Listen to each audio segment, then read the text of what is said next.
Welcome to our video on astrological gardening, full moon in Sagittarius horoscope with astrology, planetary archangels, and zodiac angels. To magically help your urban or suburban garden and or agricultural project to accomplish great success. So you can feed your family while creating a healthy community environment. As we continue to enter into the grand solar minimum, it becomes more and more important to be able to harvest our food from God's own plentiful earth. Using astrology to increase yield from crops is essential. First, our disclaimer: watching this video or reading the document attached is an act of spiritual willpower, and any such action is considered magic. High magic should be used with all mindfulness, since powerful forces of manifestation are unleashed. This is intended exclusively for entertainment purposes. I'm Pastor Rosemary, the Astrology Angel. I'm a Rosicrucian seer, a biblical astrologer, Christian psychic, and Gnostic mystic. And this is a Readings by Rosemary angelic transmission. Now, the full moon in Sagittarius, the archer, brings about rewards with attainment of very sophisticated ambitions and idealistic desires during Luna's phase of revealed light through independent thinking as well as cogent perceptions. Knowledge is accumulated from the archer's application of street smarts when presented with urbane circumstances, especially when we're getting into the natural ninth house attribute of life path meaning, towards which the astrological gardener is going to understand that the sign of Sagittarius, the archer, is akin to the natural ninth house. And again, that's life path meaning. So it kind of brings you into what you've chosen to do. It's kind of like career, but it's a little bit more than that. It's actually what you've decided that your path is, but it also comes in with your dharma and your karma and those types of things. Okay, so your past lives come into it as well. Now, regarding Sagittarius, when the full moon itself is in Sagittarius, it's a transit that's going to bestow an occasion given towards this lunar phase of a great appreciation for the finer things in life, including a more logical, if not philosophical, approach to events, accentuated when Luna cycles through that which tends to establish sovereignty through cleverness and through style. Now, expect Mother Nature to communicate more to those individuals who care for her and her creations during Luna's bright Sagittarius transit, because during this moon phase, she is sure to amuse and amaze urban and suburban gardeners, as well as community farmers, with what she is able to accomplish through nature alone, without humankind's intervention. Now, food production and cooking are often taken for granted in our modern world. You know, we just throw things in the microwave. Although Sagittarius has a refined application for well-made and well-presented meals and desserts.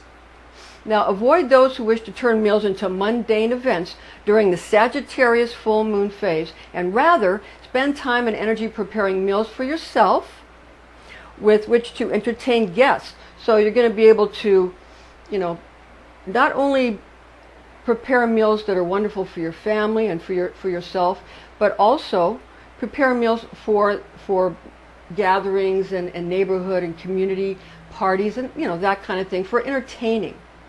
And this is where full moon in Sagittarius really, no pun intended, it really shines. Okay. Now, regarding the full moon phase, what we want to do is talk about the refinement and even to facilitate evenings of fine dining. Okay, so to really facilitate those and be able to even have your decorating skills show. Allowing for frequent spur-of-the-moment decisions to spend time fashioning strawberry flowers, which will keep everyone happy throughout this phase of the moon. You can also get those, you can also get radishes or red radish, and you can make red radish roses and garnishes and these kinds of sort of fancy ways to present the food. It's all part of the Sagittarius milieu.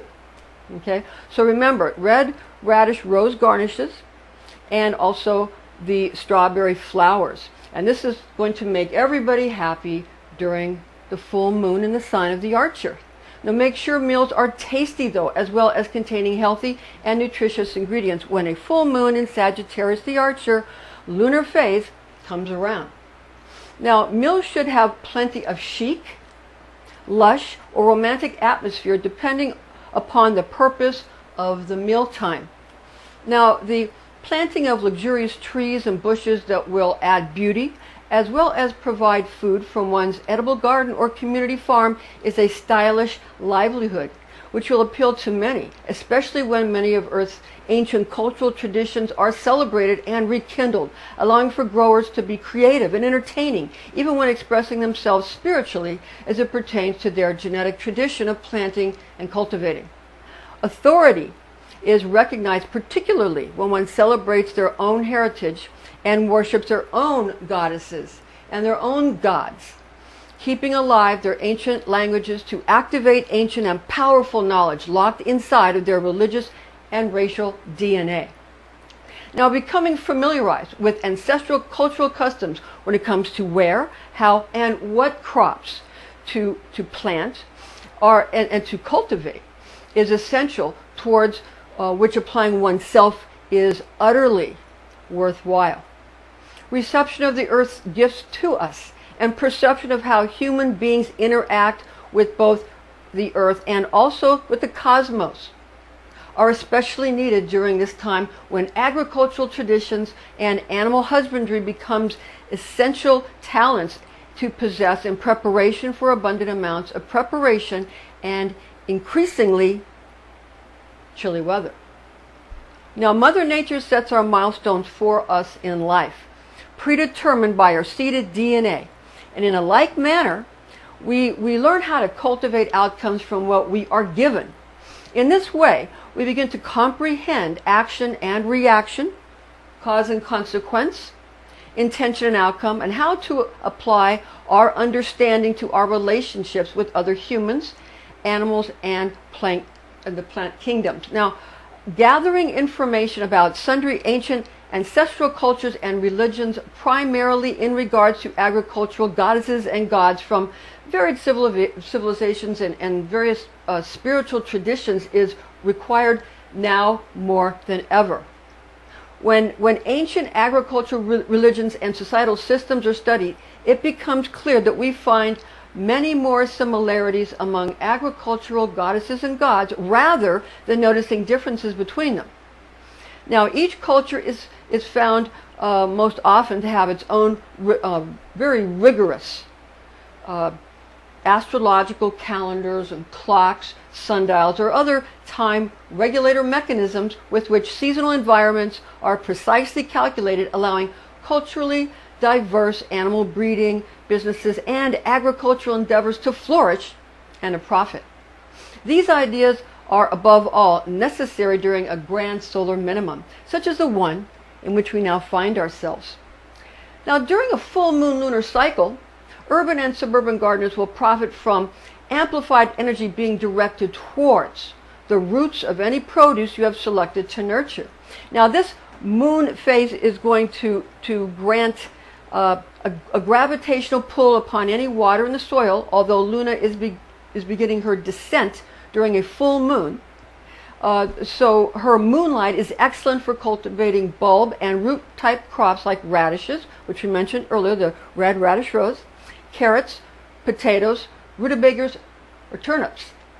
Full moon lunar phase is plentiful for planting biennials and perennials, trees and shrubs, or performing transplantation of chosen crops as the urban or suburban gardener or farmer gets down to the root of engendering healthy growth. This is due to a waning moon, from full moon to new moon, from the bright moon to the dark moon, from the revealed moon to the hidden moon. Now, it is essential to be aware that if one desires to exploit Luna's most ample moonlight, in addition to having abundant amounts of water, one should plant 48 hours before a full moon phase using seeds of beans, melons, peas, peppers, squash, and tomatoes. Now, the water in the earth will be pulled up by the moon, just like her influence over ocean tides. Although full moons have a more powerful gravitational pull, you may also take benefit from a new moon, which, while possessing much less moonlight, is helpful for cruciferous vegetables, lettuce, celery, spinach, or cabbage types of plants, due to the fact that a new moon also causes a wealth of water made available in the soil for growth of these varietals of produce.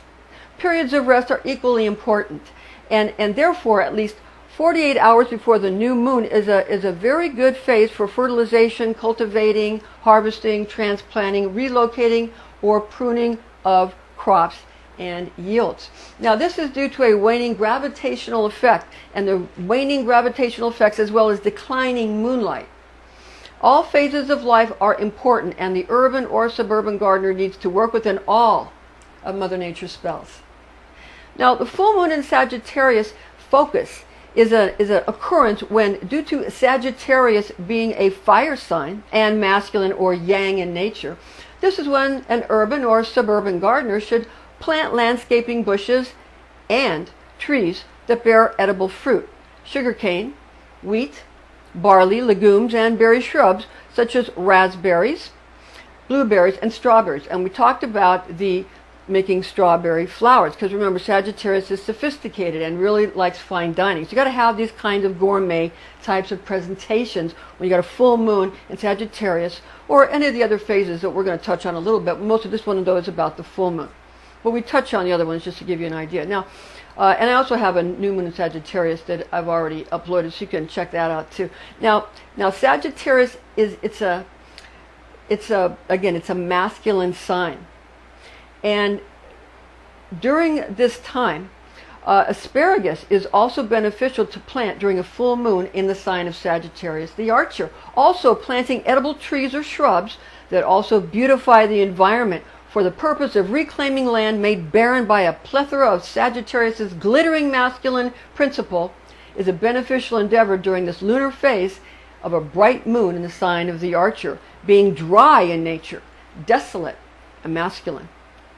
Now, Sagittarius is an ardent sign, and during a full moon phase is a valuable cycle for planting perennials or adding fertilizer and compost. Now, the urban or suburban gardener or community farmer may also harvest onions, garlic, beets, radishes, and carrots. In addition, this is a great cycle in which to sow feed crops for sheep, horses, cattle, deer, or rabbits.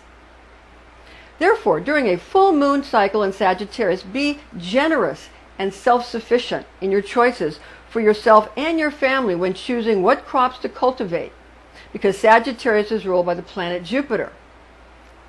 Now, we're going to just show you here that Sagittarius, again, it is found in the natural 9th house, meaning in a natural chart where Aries is in the 1st house, because it's all sort of like clock within a clock, wheels within wheels, like the Merkaba field, and it's wheels within wheels. But this is a natural chart is one when Aries has a designation of being the 1st house, because Aries is first, and then we come all the way around to Sagittarius, and Sagittarius is the natural 9th house of life path meaning. Okay, so during a full moon, we have a full moon in the sign of Sagittarius the Archer. Now, this is my representation here as a crescent, and in astrology, a crescent moon represents the moon because circles, is more towards the sun. So, unless you're, some of my artistic renderings, when I'm showing the new moon and the full moon in a certain month, I might make a circle that's and color it dark, another circle and color it light, so that I can, make it obvious. But I usually tell you that's what I'm doing. But in astrology, a circle with another circle in it that looks like a monad, for those of you that are into magic, that's for the sun, and a crescent moon is represented for the moon. And even on a full moon, if you see a chart that's specifically talking about each planet, which the sun and moon are considered ancient planets, they were considered that, then you're going to see it in a crescent form. Okay, so that is going to explain that for you. Now, regarding the what Jupiter is associated with. What I want to tell you is that Jupiter, it has the designation of being the merciful Father God. Remember, it's yang in nature. And remember, it's ruled by the planet Jupiter. So again, be generous, very generous, like the planet Jupiter, like the merciful, generous Father. Okay? And self-sufficiency, use those kinds of choices, those kind of selections in your choices of what you're going to do and how you're going to present it for yourself and for your family when choosing what crops you're going to cultivate, because Sagittarius, again, it is ruled by Jupiter. It's Jupiter to the Romans, and it's Zeus to the Greeks. Okay, and Jupiter is Barnabas to the Christians. I believe that's in the book of Acts. I believe it's 14:12, but yeah, that's yes, it's 14:12. Yes, okay, Acts 14:12. Okay, and so Acts 14:12 says, and this is from the New Heart English Bible, they called Barnabas Jupiter and Paul Mercury because he was chief speaker. So there are beings, ascended masters, that incarnate into different cultures and different cultural presentations and would have different names assigned to them, but they're the same basic being, and they are, known as ascended masters, and they incarnate in order to help the world, of which of course the Master Jesus was an ascended master. All right, so there's a lot of very interesting things in the Bible that if you listen to people talk, but you don't actually read the Bible, you might not actually know what it says. So it's important to actually read the Bible and get to know what it's actually saying and understand it, because there's great wisdom in it, and there's great wisdom in all the religious books. And it's the more knowledge the better, because it helps one to become more magnanimous, which is another Sagittarian trait, and more and to become more understanding. And that again, that goes with the generosity of Sagittarius. All right, now Jupiter again is the merciful Father God in ancient Rome. He's in ancient Rome, he was the merciful father of the gods. And in these ancient Roman legends, who was associated again with Zeus, who was the father of the gods in the ancient Greek legends, and Barnabas again in modern Christianity. Okay, again, that's Acts 14:12. They called Barnabas Jupiter and Paul Mercury because he was chief speaker. All right, so that's from the New Heart English Bible, that specific one that we're referring to, that we utilize. Now, you're going to have to wait for a mature third quarter or fourth quarter waning moon in Sagittarius to eradicate vermin or insects, cut back plants, or trim and prune branches. Now, applying fertilizer or compost to the soil is also valuable during a waning moon in the sign of Sagittarius the Archer. Urban and suburban gardeners must wait until a new moon in Sagittarius lunar phase to plant eatable crops like plum, cherry, orange, peach, pear, apple, and kiwi trees.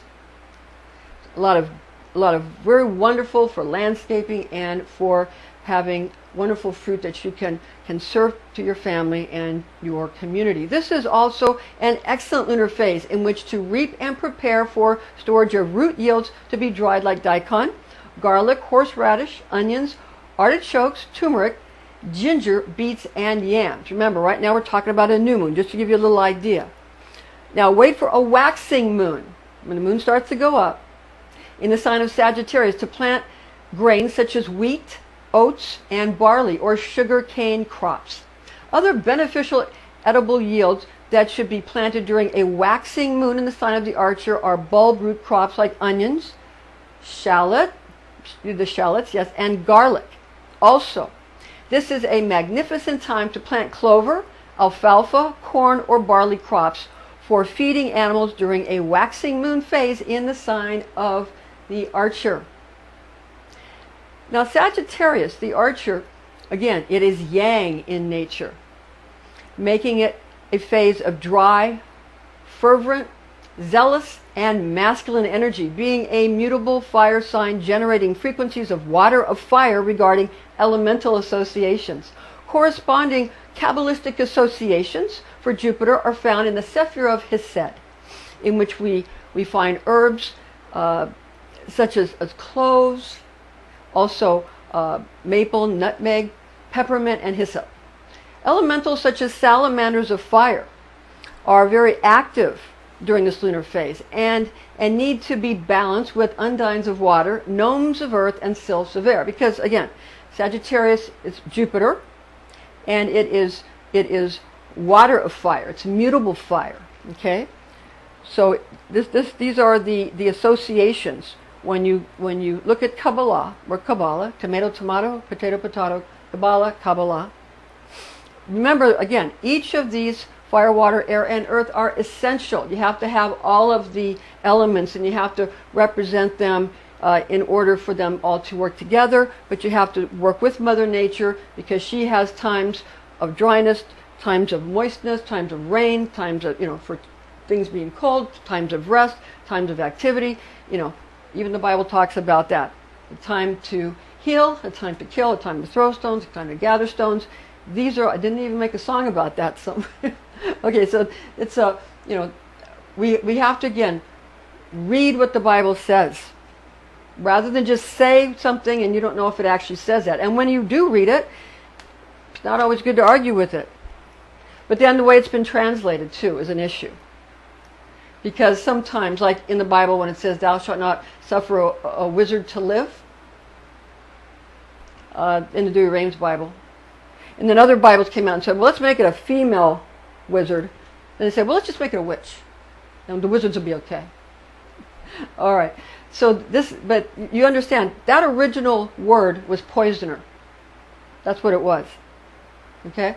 So the way it was translated, you have to be careful sometimes and get into the Aramaic, because the Aramaic was translated into Greek, and then into English. So one has to understand the culture, one has to understand the language, one has to understand the translations, and one has to understand the motivation of the translators. So study, study, study. Debate is great, but name calling and threatening people is not good. When you're talking about the biblical associations, it's better to have intelligent debate, because our world is it's an obvious outcome of an intelligent design. So intelligent debate is needed. It's best to keep one's emotions in check when studying and talking about these things. Now, planetary Archangel Gabriel. We're going to talk about Gabriel. All right. This is the Merkaba field. It's a representation made by my good friend David, who was a psychic I worked with for many years when we worked at psychic fairs together and that kind of thing. And he made these for me, these Merkaba representations of, this one's for water.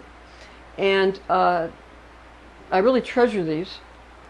And the Merkaba field is Mer meaning rotating fields of light, Ka meaning spirit, and Ba meaning soul. Because they rotate, and sometimes one goes in one direction, one in another, and people do meditations. But don't do that kind of thing unless you know what you're doing, because you could injure yourself if you do that and you don't know what you're doing, if you have them going in different directions. I teach a class on Merkaba, but that's something you can visit our website, Readings By Rosemary, and you can give us a call or send us an email, and we can set you up with classes. Now, again, this is for the Archangel Gabriel, who rules over the moon. The planetary Archangel of the moon is Gabriel, but also the planetary Archangel, but also the elemental Archangel, the elemental of water. So this is for water and for Gabriel, so it kind of fits in and with the moon. Okay, so again, planetary Archangel Gabriel rules over Luna, although on a full moon expressing projection and expansion of lunar energy frequencies, which can be used for healing. Merkaba can be used for healing. Now, regarding Sagittarius and the Zodiac Angel, for that, Sagittarius is ruled again by the planet Jupiter. Sagittarius is the daytime habitation of Jupiter, the magnificent orb and therefore influences of elemental Archangel of Fire Michael, Archangel Michael or Michael, okay, is going to, who rules over all the fire signs, is favorable to evoke during this lunar transit. So we've got, because it's water of fire, okay, water of fire for Sagittarius. Jupiter for it's the Sagittarius is the daytime abode of Jupiter, and for the nighttime abode for the planet Jupiter, it's Pisces. But then Pisces also has Neptune, so it makes it somewhat different. Okay, so you see, there's a lot of various aspects. So since Michael is the planetary archangel of the sun, but he's also the elemental archangel of all the fire signs. Okay, again, Sagittarius is water of fire. All right. So he's also going to be favorable to evoke during a full moon in the sign of Sagittarius the Archer. Now, the moon herself and Archangel Gabriel, again, who rules over all the water signs, will add a great watery aspect anyway. Okay, and that will calm an overly passionate full moon in Sagittarius, because sometimes that happens, like an overly fervent or overly zealous full moon in Sagittarius. So having the water representation is going to help, because the moon already represents a water representation. Now, the planetary archangel of Jupiter is Sachiel, the archangel Sachiel, planetary archangel Sachiel. So the archangel, this archangel also, Sachiel, is profitable to evoke, affording the sorceress or sorcerer immense power during a full moon in Sagittarius. Now, since Jupiter rules over Sagittarius, it's important for the planting magic to evoke. You evoke by calling upon. To invoke is to call it into yourself, take on a God form, which people do when they're like acting, if they're doing an acting class, or they're like a professional actor or actress, or a musician. People take on God forms. That's what they're doing. You're becoming someone else, where that becomes what you are. All right. So, like the people that when they play like King of Kings and that kind of those movies where the actor had to take on the God form of being Jesus Christ, that really is going to affect a person. And the better they can invoke it and become that, the more they are convincing in their part or in their role. Okay, so that's invoke. Now, to invoke, you call it into one's sacred circle or sacred space, or magical circle or magical space. And you're going to be pulling in a Jovian zodiac facet known as the attribute of God the Father, found in Isaiah 63:16 in the Douay Rheims Bible. For thou art our Father, and Abraham hath not known us, and Israel hath been ignorant of us. Thou, O Lord, art our Father, our Redeemer, from everlasting is thy name. Now, the zodiac angel is Adnakiel, which rules over Sagittarius the Archer astrology sign. All right? Adnakiel. Now, speaking of the full moon, we want to turn to Isaiah chapter 66, verse 23 in the Webster Bible translation. And it shall come to pass that from one new moon to another, and from one Sabbath to another, shall all flesh come to worship before me, saith the Lord. This is a very important verse, because I have friends that they attend the Jewish temple, and I sometimes go with them and visit. You know, I visit on a Friday night when people, anybody can really go, and some of them have told me that some rabbis consider, some experts and some academics, they told me that they consider the Sabbath, that it used to be the full moon. Now, of course, it doesn't mean that now. Sabbath now is like on Friday night to Saturday, Friday at 6 p.m. to Saturday at 6 p.m. But they say that it used to mean the full moon. That Rosh Chodesh, it still means that's the new moon. Excuse me, Rosh Chodesh is the new moon that's celebrated every month. in the Hebrew month, you know. And then some people are saying that it used to mean, Sabbath used to mean full moon. And the full moon being the Messiah, and the new moon being the anti-Messiah, the Antichrist, the Christ and the Antichrist, or the Messiah and the anti-Messiah. Okay? So because one is, you know, one's reflecting the light, one is not. Like in the Sefer of Chokhmah, those of you Kabbalah students, Chokhmah is a reflection of Keter, a reflection of the Father. The Son is the reflection of the Father. So, and then a son that is not, then there's going to be a different association. It doesn't, you know, they say it doesn't, that this doesn't make this bad, this doesn't make this evil. You know, bad and evil are words and their aspects, and it's all relative. Like Einstein said, everything's relative. Everything's just relative. So we do need a time when something, you know, is, when the light is not present, in order for the light to then be able to be shared. And that's the secret. And that's the secret of how to, you know, sharing with your brother, and how to treat others as you like to be treated.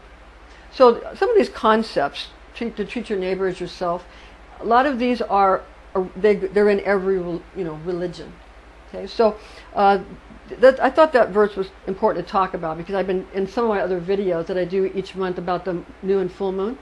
I talk about this concept that they're saying that Sabbath probably meant the full moon at one time, and I think this verse really shows that to be true. All right, the information found in this document is based on the oral tradition known as Kabbalah, taught to me by Rosicrucian clergy when I was but a young girl, the facts of which I have committed to memory. Thank you for joining us, and please join us again